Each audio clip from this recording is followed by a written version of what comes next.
Hey everybody, welcome to this episode of Think Business Live. Looking forward to talking with Mark Osborne.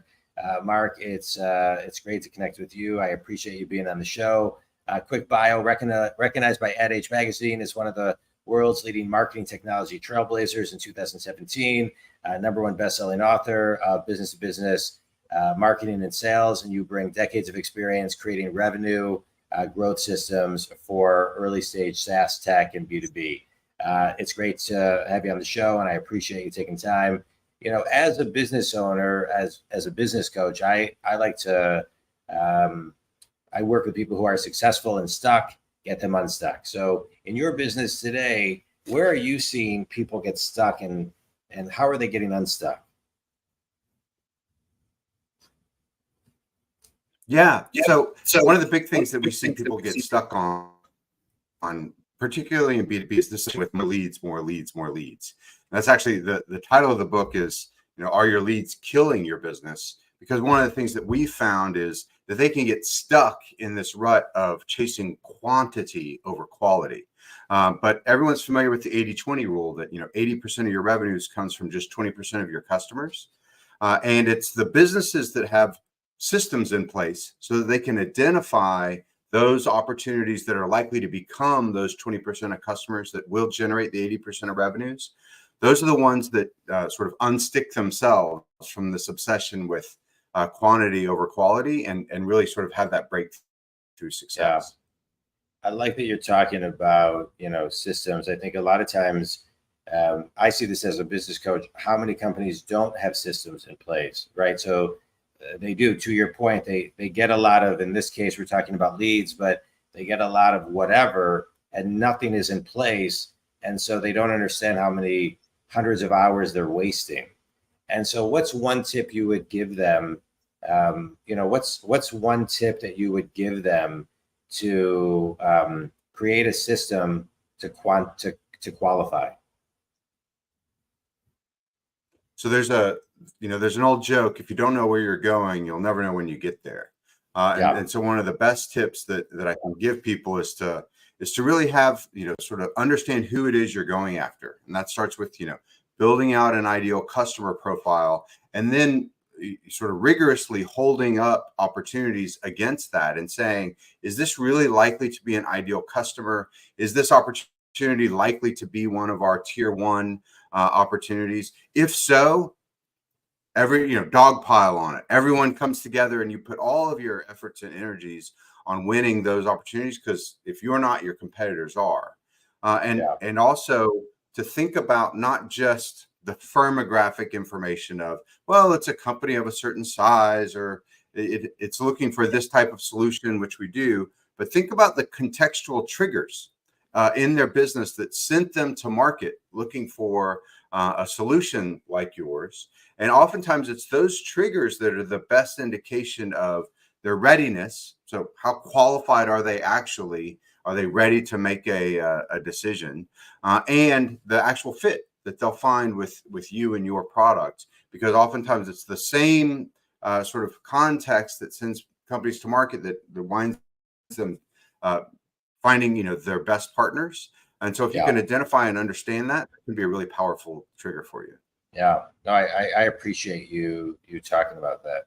I want to do a little mini business course, kind of, because you're talking about something that's really important, which is finding triggers. And I think a lot of times, I think companies aren't paying attention. People aren't paying attention. People are moving really fast. They're not paying attention to the whispers of what these triggers are. And so, and today, in today's world, I think we have to pay extra attention to these things. So if you had to give, kind of a 3-step, 3-lesson business course on identifying, listening to triggers, what would number one be? Yeah. Number one is, again, using systems. Instill a system that gives you the opportunity to get that feedback. The easiest way to do that is setting up customer interviews and doing interviews with customers within, and the ideal time is post-decision before kickoff. So they've decided to work with you. Set, a very quick, it can be even 10 to 15 minutes of a conversation why was it that you decided to, tackle this problem today that really sent you to market to look for solutions?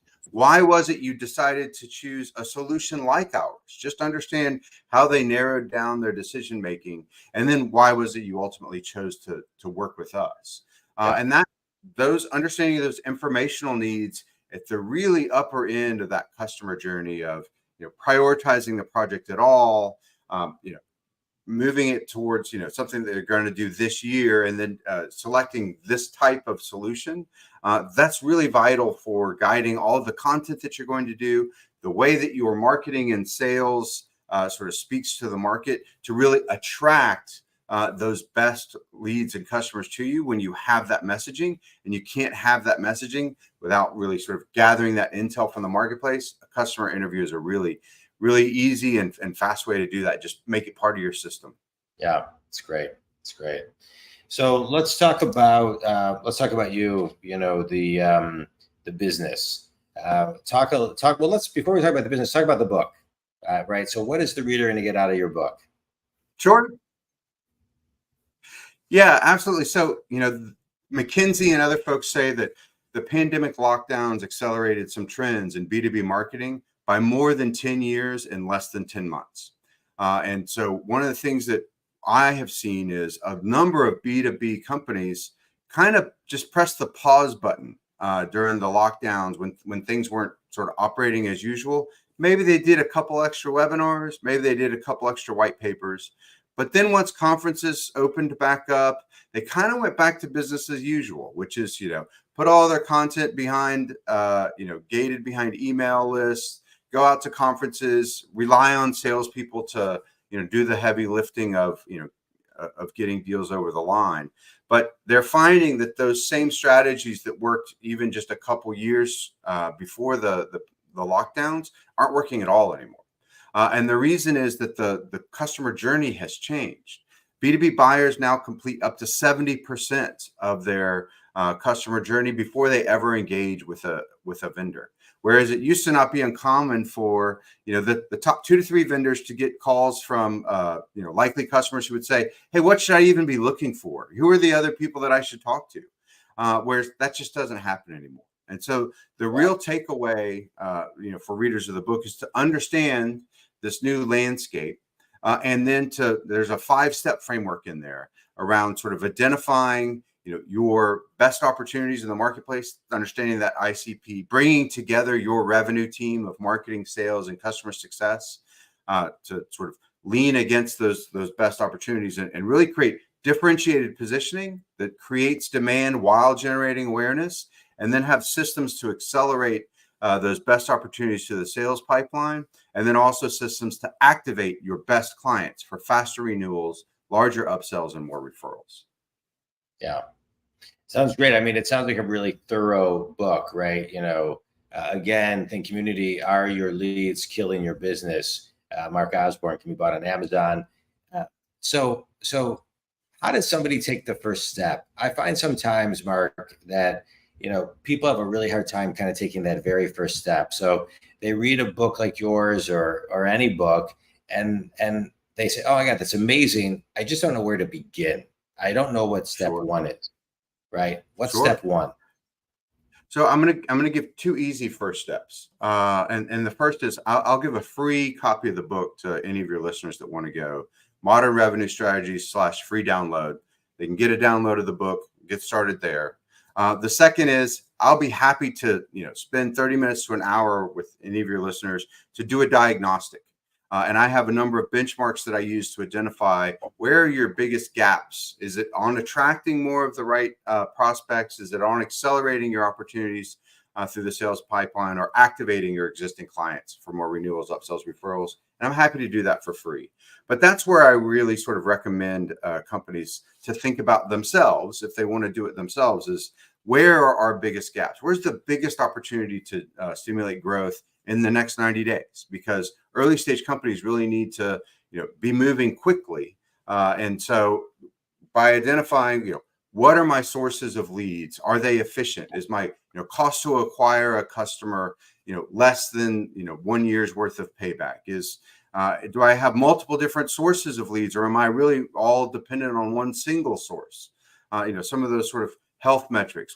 At what speed am I, growing revenues month over month, year over year?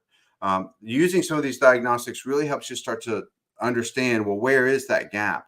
Oftentimes, companies are so obsessed with this, quantity of leads that they're ignoring a leaky bucket where their customers are going out the back door faster than they're coming in the front door, and solving that churn problem, or just making a small improvement in the speed with which they get renewals or the size of the upsells that they're able to get from existing customers can make a dramatic difference in their overall revenue picture. But because that's not what they think of as traditional marketing or customer acquisition, they're overlooking it. And it can be a real source of revenue that also sort of creates better insight for how you go to market overall.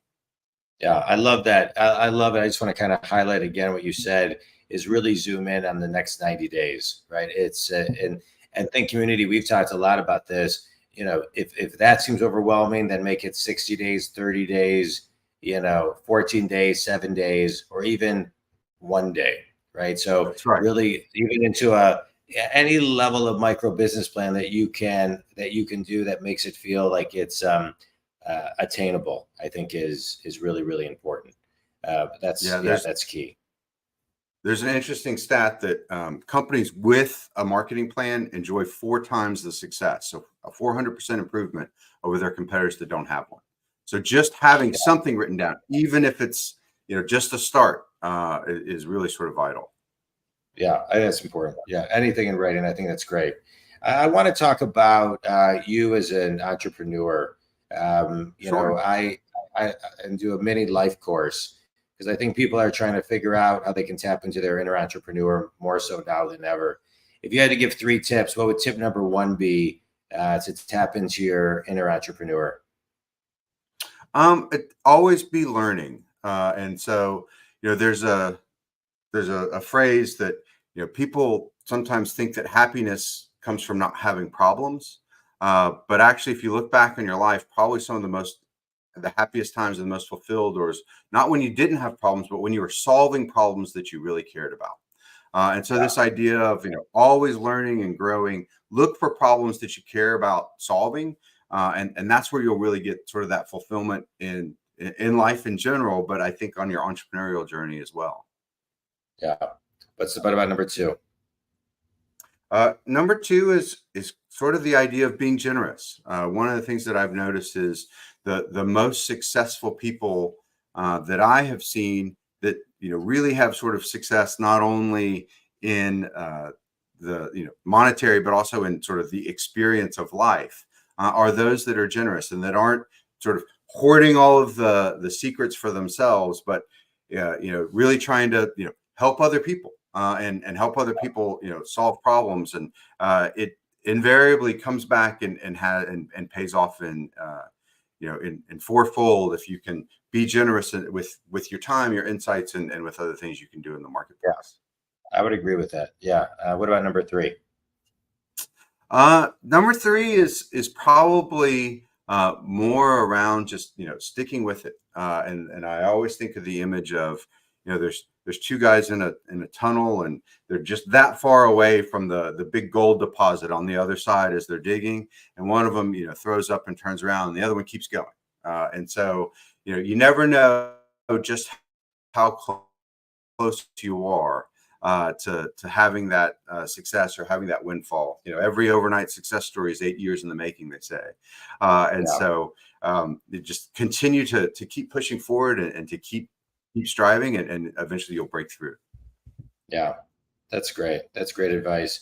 I just want to highlight what you said at number 2, as far as being generous, and selfless with your ideas and guiding people and really giving people, because it comes back tenfold. I think those are really, really important. Who was a mentor in your, just talking about, coming off of a life course, who's a mentor that had a big impact on you that shaped the type of mentor you are today? So I would actually say probably what shaped me as a mentor to others more than anyone else was not really having some good mentors early on. And that like I had sort of a diverse career path, and that, after college, I managed bands and played in bands and toured around. And so I didn't sort of go straight into a career. And so then when I did get into a career, I was sort of felt like I was playing catch up. And I'm sure some of that was my own, sort of sensation of myself trying to, sort of work that out.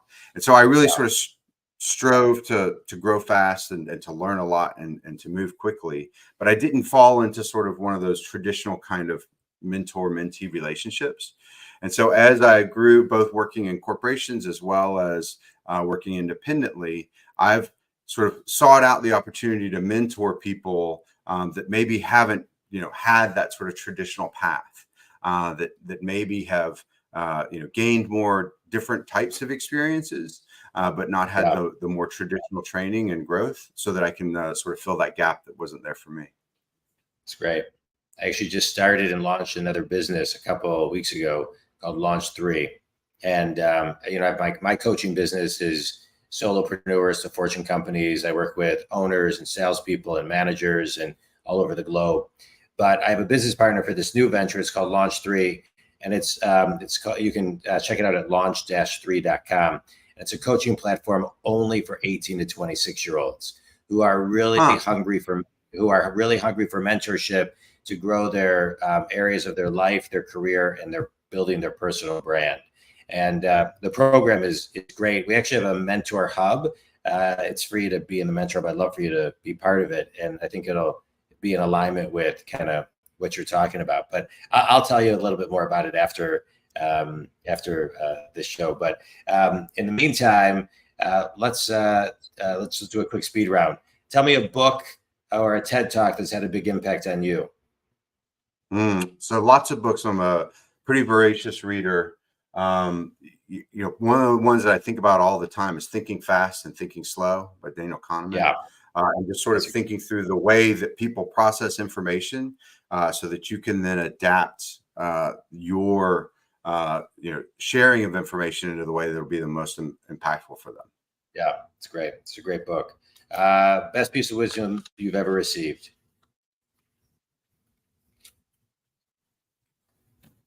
There's a saying in, sort of, in the Buddhist philosophy around, like, should you say something? Is it true? And is it helpful? And so I tend to sort of, talk a lot. And sometimes I try to guide myself to think, is it true? And is it helpful? Because even if it's true, if it's not helpful, maybe you don't have to say it. All right, good. I like it. Finish this sentence. Last question.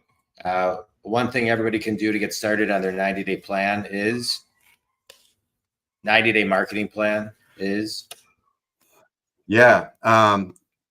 Start writing down, your vision for where you want to be in 90 days. And it's okay to be audacious and then, work back. But, if you don't write it down, then in 90 days, you won't be able to say whether you achieved it or not.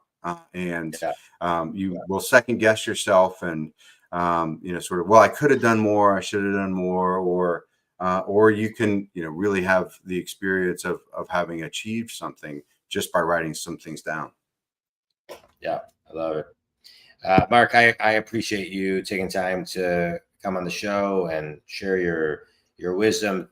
Think community. I'm a business coach. I work with very successful people who are stuck. I get them unstuck. And I love this show because I get to bring guests like Mark on the show who are in alignment with my mission to help you get unstuck. You said a lot of great things, a ton of great things. I just want to highlight one, which is get it in writing and have a plan. Whether it's a day, a week, 90 days, 1 week, whatever is the most manageable. Think community in close proximity to where you can see the end. And then once you get close to that end, set the next one. So whether it's every Sunday, you're making it for the week, whatever it is, make a plan that works for you. Mark, tell everybody where they can connect with you, who your ideal clients are, and any contact information. Absolutely. Sure. I work with CEOs and founders at early stage B2B services, SaaS technology companies to help them double revenues in as little as 90 days. And you can reach me at Mark with a K at modernrevenuestrategies.com. Or if you're interested, go to modernrevenuestrategies.com/free download. Get a copy of the book, check it out, see if it aligns with sort of your thinking about ways to grow your business. I'd be happy to help. It's great. Mark, I appreciate it. Thanks so much. In the community, you can reach me at jondwoskin.com. Mark, thanks, man. Appreciate it. Thank you, John. It was